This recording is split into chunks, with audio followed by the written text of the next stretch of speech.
So what, do I call you Kitten or Kitten Tits, do you think? Kitten Tits. Let's go with Kitten Tits. Okay. I think that's best. All right. All right. Kitten Tits. Where'd you grow up? Where are you from originally? I'm born and raised Southern California. I technically was born in Lompoc, which is a tiny little farmville up north, up by Santa Barbara.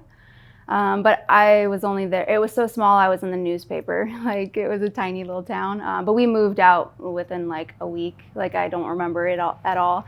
And I pretty much just grew up in the valley. Like. Okay. And what was your family like growing up? It started out good. Had a fairly normal childhood at the beginning, but things got a little dysfunctional when I got older. I had 2 siblings and, loving mom and dad.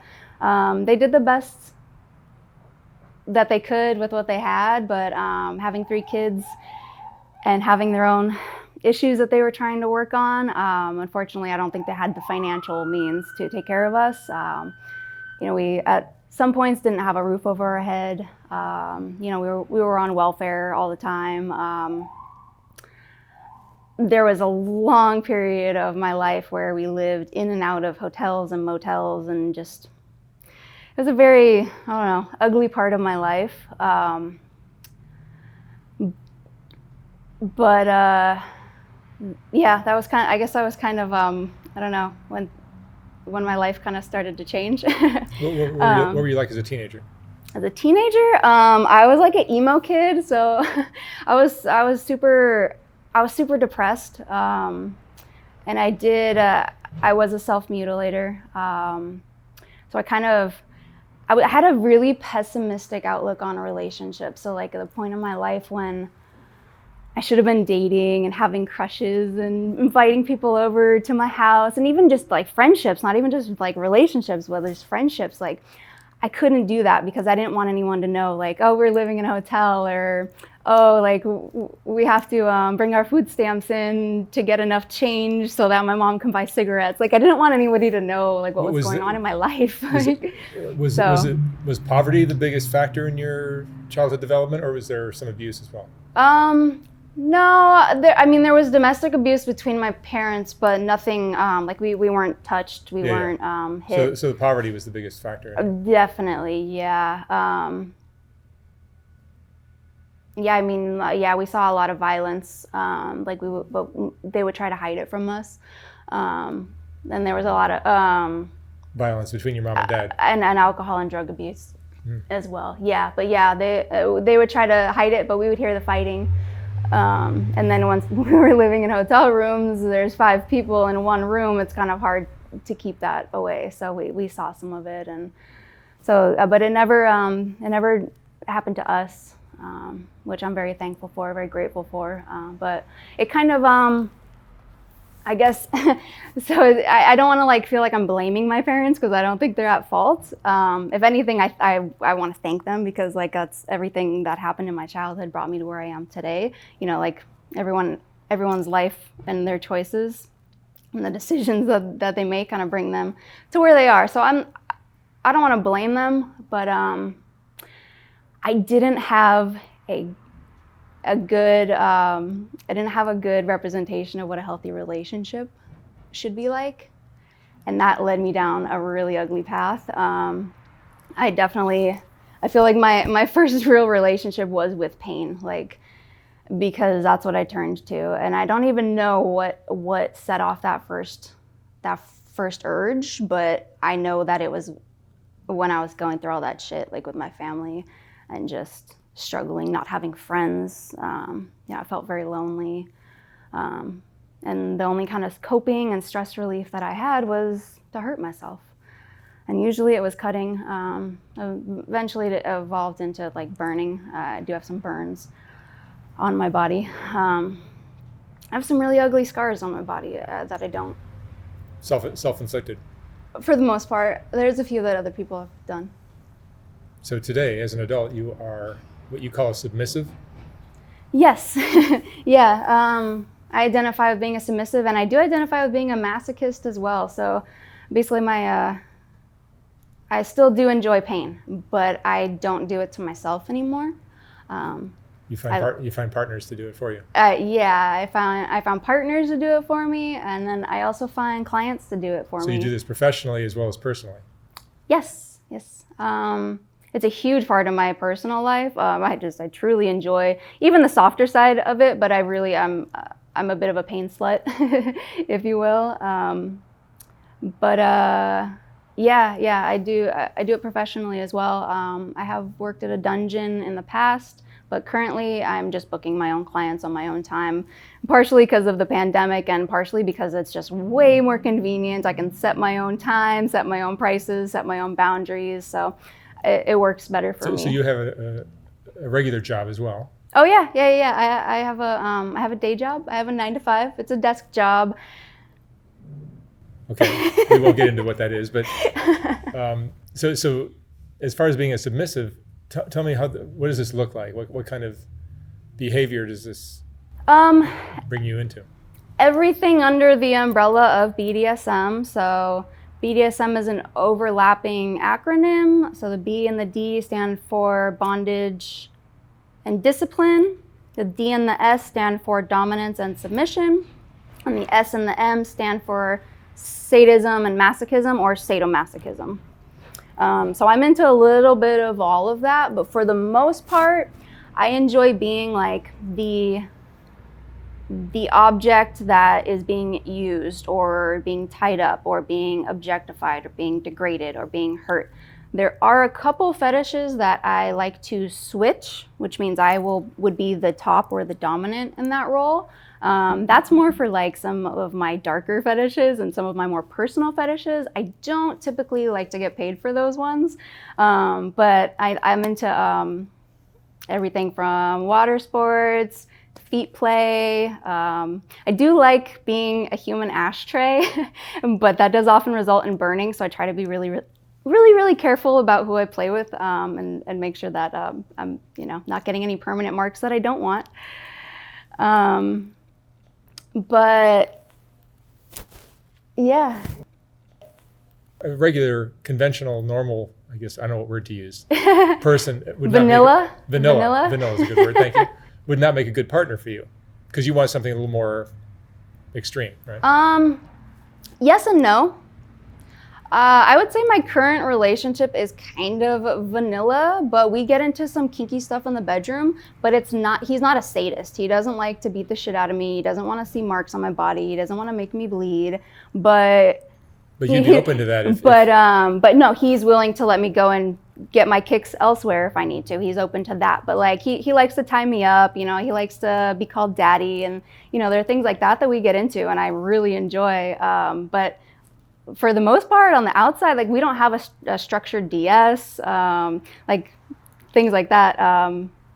That would be more of a dominant, submissive relationship, and that's not what I have. But I have a boyfriend that I do fetish play with, if that makes sense. And so you do this professionally, so that means you're also doing things outside your relationship, mm-hmm. where you are being paid mm-hmm. to do what? To be a submissive. So really, everything fetish and kink and in BDSM that is not sexual.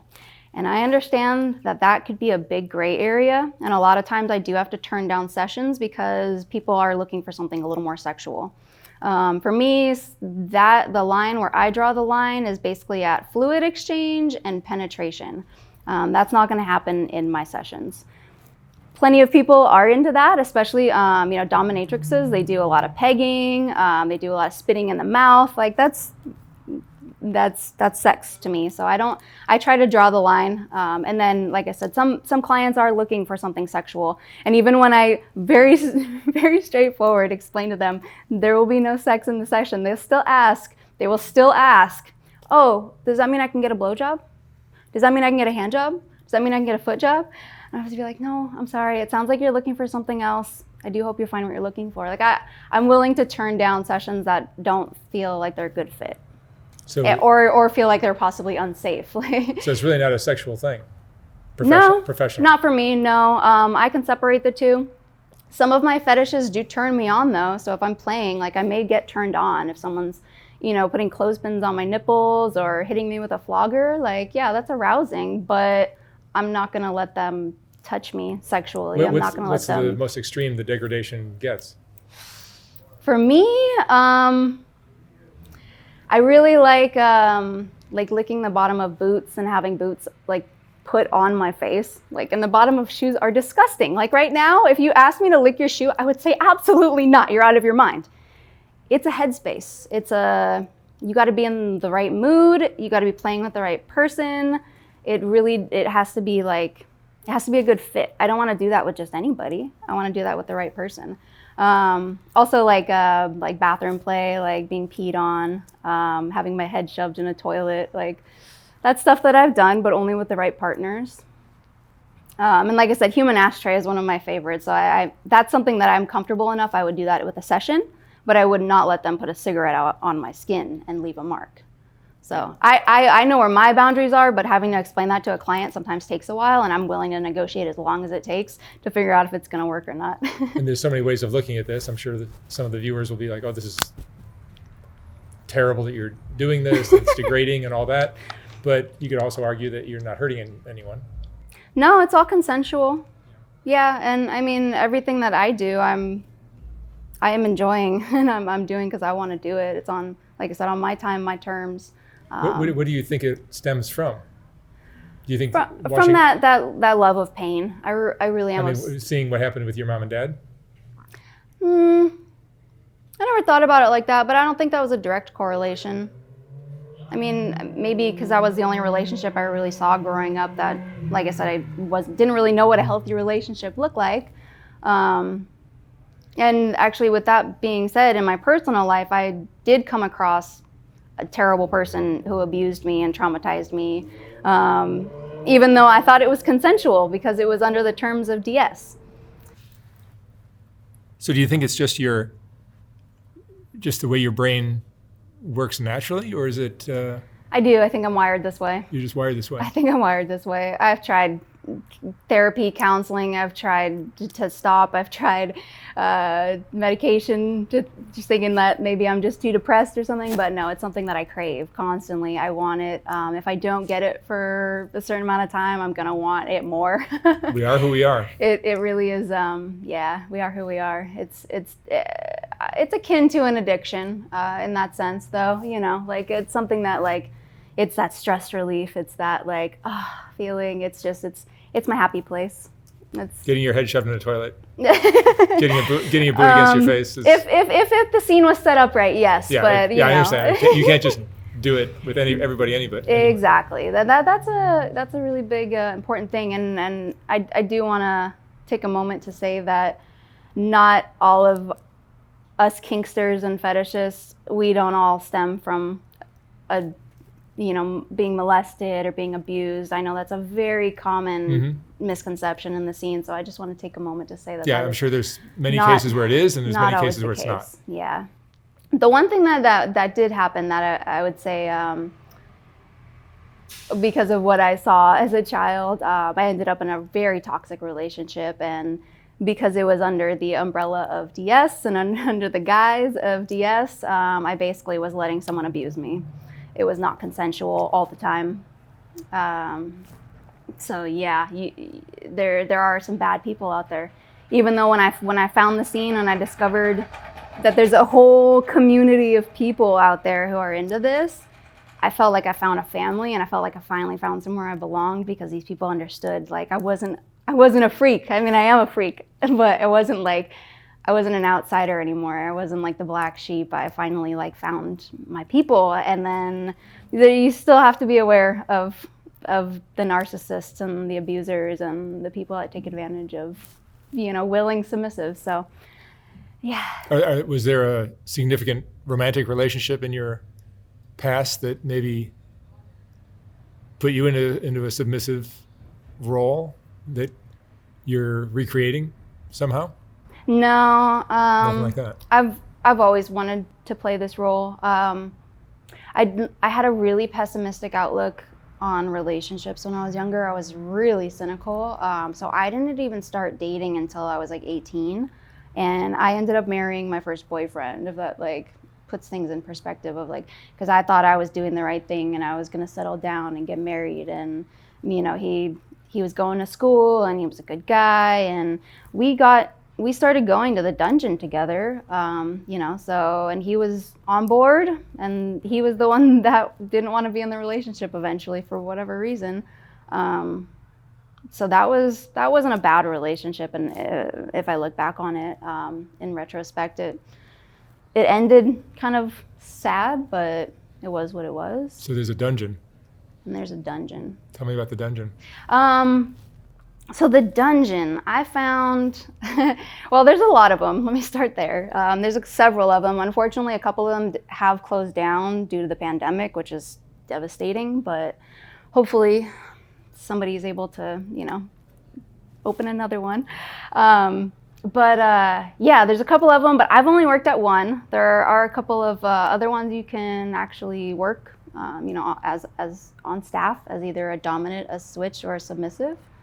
And I had a great time there, but I'm glad I don't work there anymore, because a lot of times you feel like you have to take the session that comes in the door. And I like to, like I was explaining earlier, I like to be able to negotiate and turn sessions down if I need to. Based on the vibe you get from the person. Exactly, yeah. And sometimes working at the dungeon, you'd be in a lineup and they would expect you to put in your all and do everything you can to get the session. And even if you didn't, even if if I was sitting in an interview with a potential client and I feel the vibe is off, I'm gonna try to give him the answers so that he doesn't pick me. He might still pick me because he likes what I'm wearing, or he likes how I look, or maybe he liked my little attitude. I don't know what it is, but sometimes the people you don't want to play with still pick you. And then you have to play with this person. I didn't like that. That's where you're doing it for money. Yeah, at that point in my life, I needed the money, and a lot of people, especially submissives, because that's an easier role to play. You don't actually need skills. A lot of girls started working there and were new, and I don't know, fell down a rabbit hole or something, because there was some ugly shit that went on behind the closed doors there. Tell me about the Bdsm community in general. In general? Is it a fairly happy, pleasant bunch to hang out with, or is there a lot of demented? It's there's a handful of demented people out there, just like there is everywhere, but for the most part, I would say it's really supportive. They're very inclusive. They really do feel like a family for the most part. And then, although there might be some people that kink shame, for the most part, we try not to shame each other for the things that we're into. You probably all understand each other. To some extent, and accept each other, right? Yeah, whatever you're. Even like you might be into feet, I might be into putting my head in the toilet. Might not both be into those, vice versa. But hey, that's cool. We can hang out and chat over a beer. That's still all right. The dungeon has events and parties, and there's what we call munches.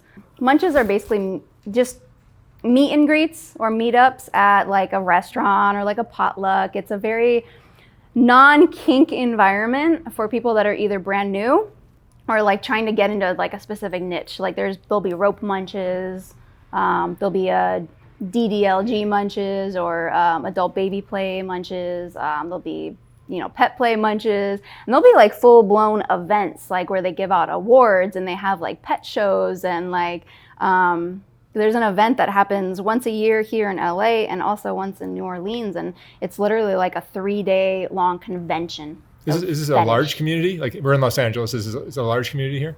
Definitely in LA, yeah. But there's a lot of freaks everywhere. Yeah, we're out there. But the bigger and more populated the area, I think you're gonna get a more dense amount of kinksters within that. More robust support. Yeah.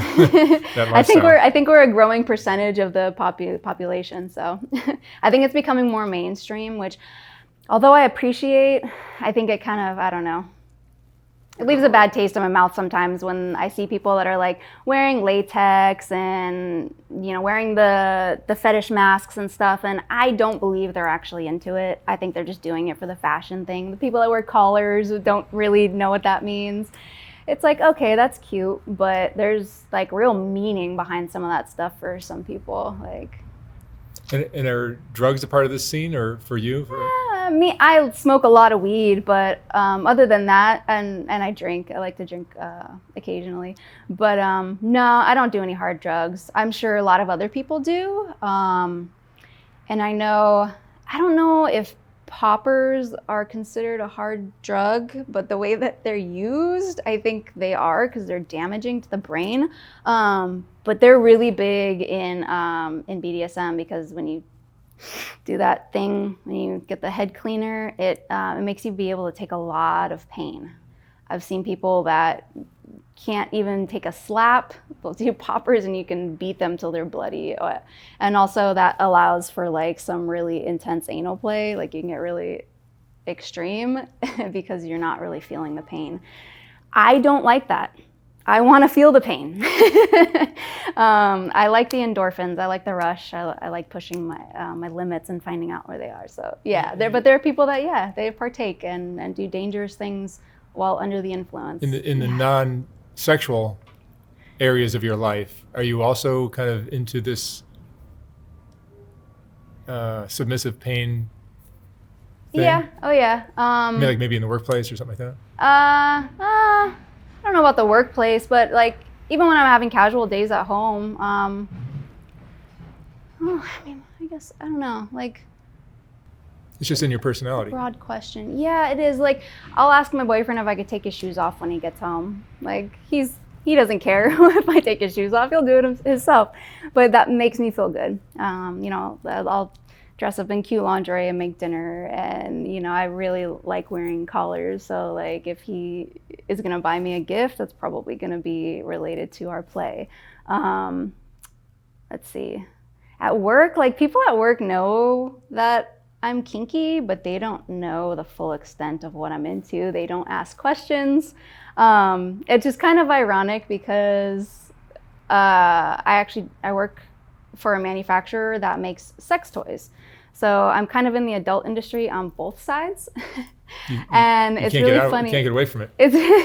I love it though. It makes me happy. And I want to make other people understand that it's okay too. But it's funny because the adult industry, when it comes to like the products and even some of the porn, they're kind of vanilla. Like they kind of kink shame. They're like, oh, you guys are the freaks. Like, like we're different.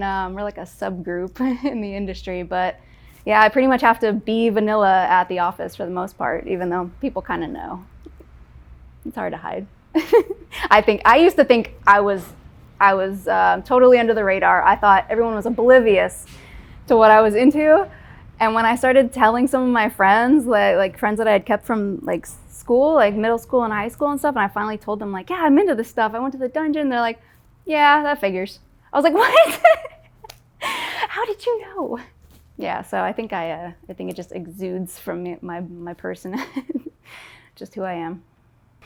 I mean, what message would you want to give to an audience who's maybe skeptical about how healthy this is, or maybe they're interested in it? If anyone's skeptical about how healthy it is, just know there's a lot of education out there, and there is a lot of support. And anyone who takes BDSM seriously practices either what we call SSC, but that's kind of an older term. It's been replaced with RACK. SSC used to stand for safe, sane, and consensual kink. So you want to make sure you're being safe, sane, and consensual.